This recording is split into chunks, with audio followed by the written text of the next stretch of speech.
and teachers. Is it just me, or does it feel like Wednesday comes around very, very quickly each week?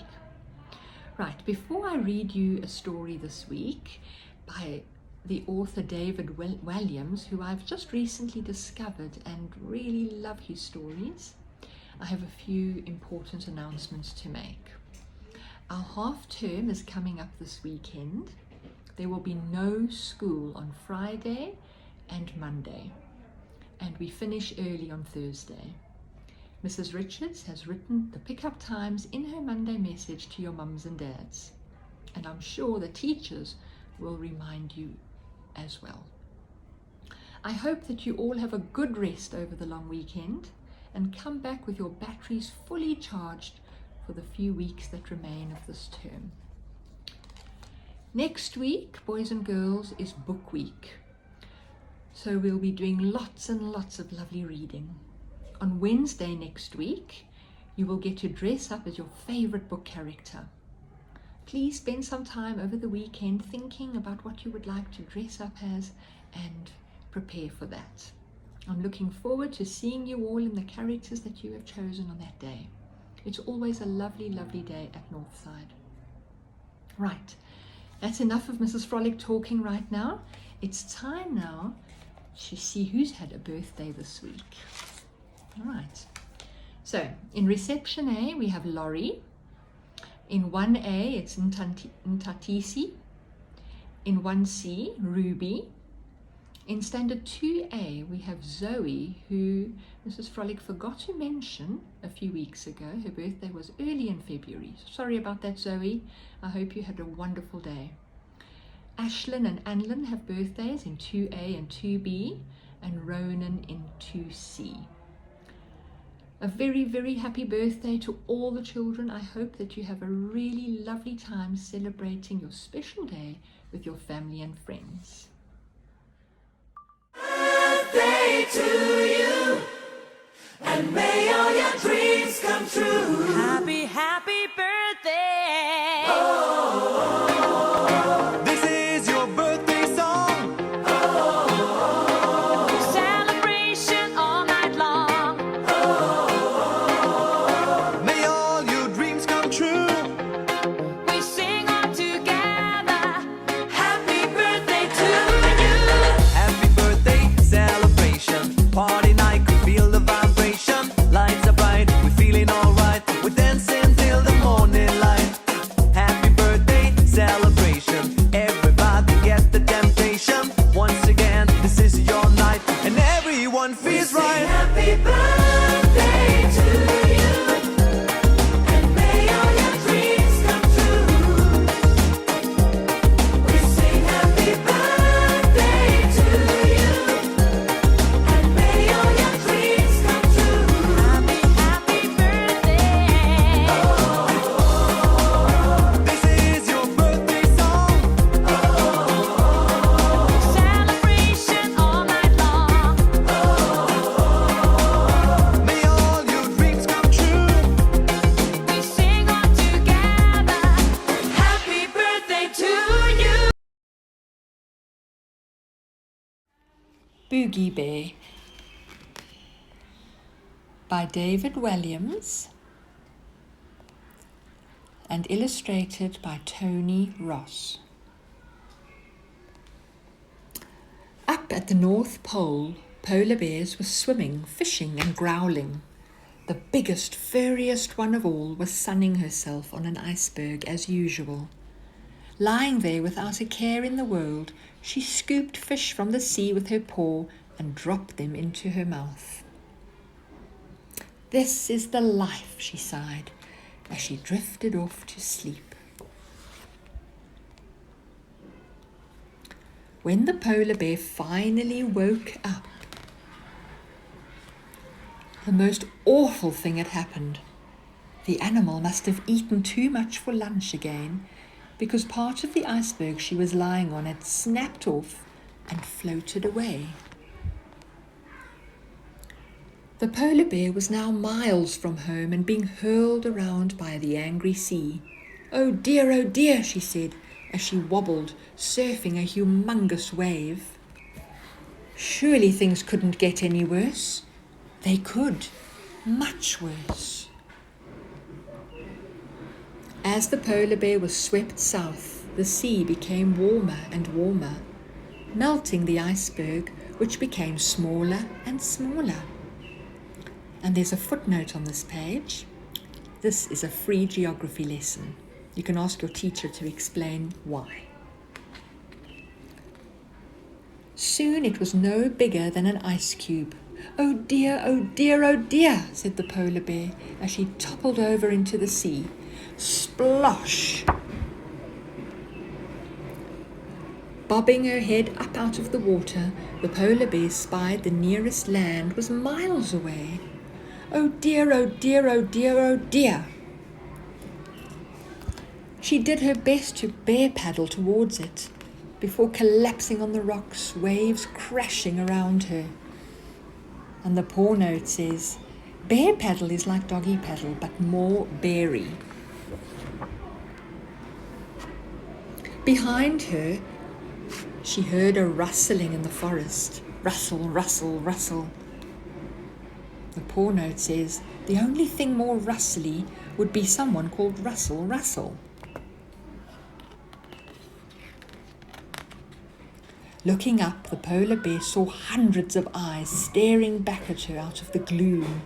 "Oh dear, oh dear, oh dear, oh dear, oh very dear," she whispered to herself. Surely things couldn't get any worse. They could. Much worse. "Charge!" came a voice. Before the polar bear knew it, 100 brown furry creatures were stampeding towards her. "Ah!" they cried, like soldiers running into battle. "Get the boogie monster!" bellowed the little one from the back. The littlest one from the back. "What's a boogie monster?" "That's it!" shouted the big one with the floppy ears. "I'm scared," said the one with the biggest, wettest nose. The brown bears had never seen a white bear before. "Oh dear, oh dear, oh dear, oh very dear," she said, and she ran away into the forest as fast as she could. The paw note says, it wasn't actually that fast, but at least she tried. Brown bears came from all sides, and soon the white bear had nowhere to run. Ahead of her was the tallest tree in the forest, so she clambered up all the way to the top.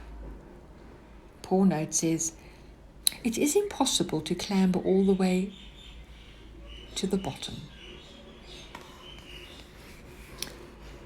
The tree swayed under her weight. The white bear clung on desperately as the brown bears circled. "Oh dear, oh dear, oh dear, oh dear, oh very, very extremely dear," she said to herself. "Get the boogie monster," shouted the small one, baring his sharp teeth. "Can someone else do it? It's scary," whined the one with the biggest, wettest nose. "I'm not scary," shouted the polar bear. "Yes, you are," said the little one. "Your fur is a funny colour." "Well, I think your fur is a funny colour." That enraged him. "Get up there," he ordered. "I'm scared of heights," replied the one with the biggest, wettest nose.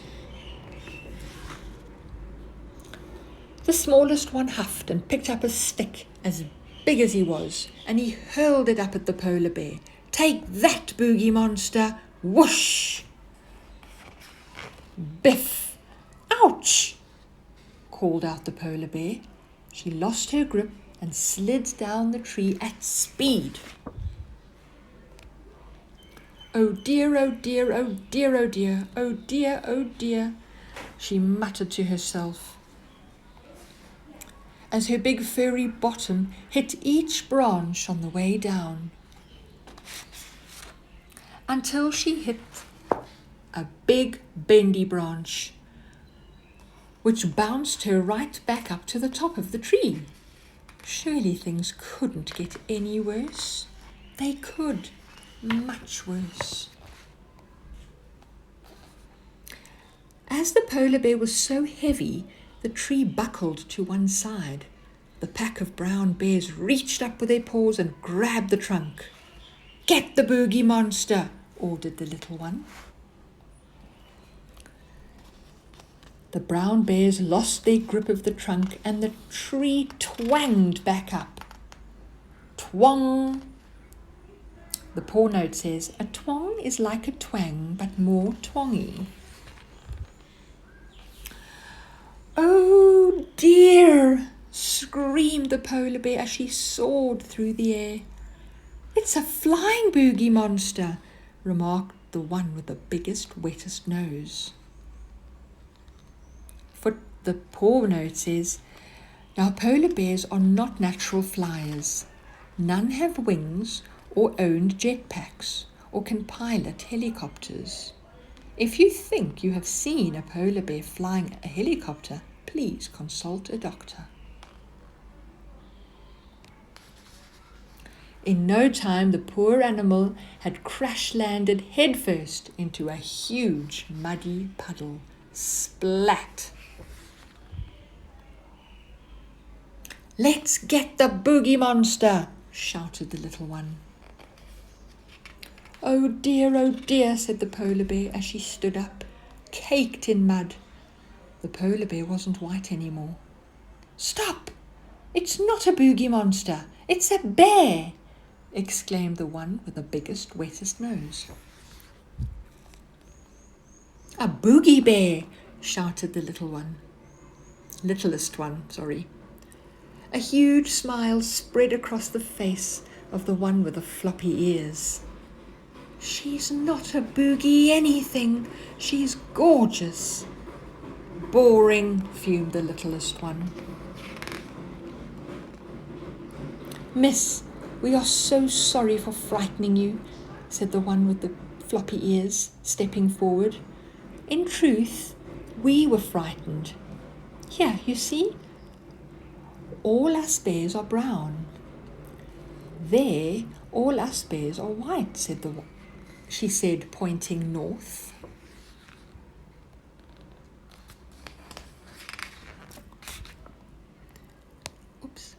The pair rubbed noses in a show of love. The birds in the trees tweeted sweet music. Butterflies swooped and twirled. As if that wasn't enough, a rainbow appeared in the sky. From that day on, the two love-struck bears spent all of their days together. The white bear had never eaten honey before, which she loved. The brown bear had never eaten walrus before, which he pretended to love. The paw note says, "I would not recommend eating walrus. You have to smother it with tomato ketchup to make it taste nice." The pair hibernated for winter, cuddled up together in a hollowed-out tree. Things couldn't get any better, but they could, much better. That spring, the polar bear had the most beautiful bear cubs. Their fur came in lots of shades of white and brown. No matter, their mummy and daddy loved them all the same. "This really is the life," sighed the white bear. "It certainly is, my love," replied the brown bear. The end. Right, I hope you all enjoyed that story. I really love his books. The illustrations are so beautiful. It's time now for Mrs. Frolic to say, have a wonderful day and a fantastic half term. Please stay safe and remember to wear your mask and sanitize everywhere you go. Right, and this week I decided to play my very favorite song for you all to sing.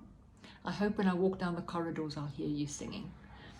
Right, so you won't be able to link your arms together like we normally do in the hall, but you can sway from side to side at your table. Okay, have a lovely day everybody, and I'll see you again next Wednesday. Bye.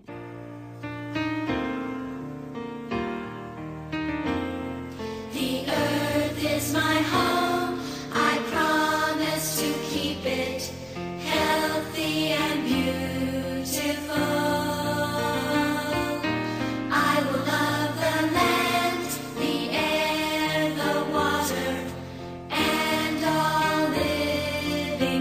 celebration.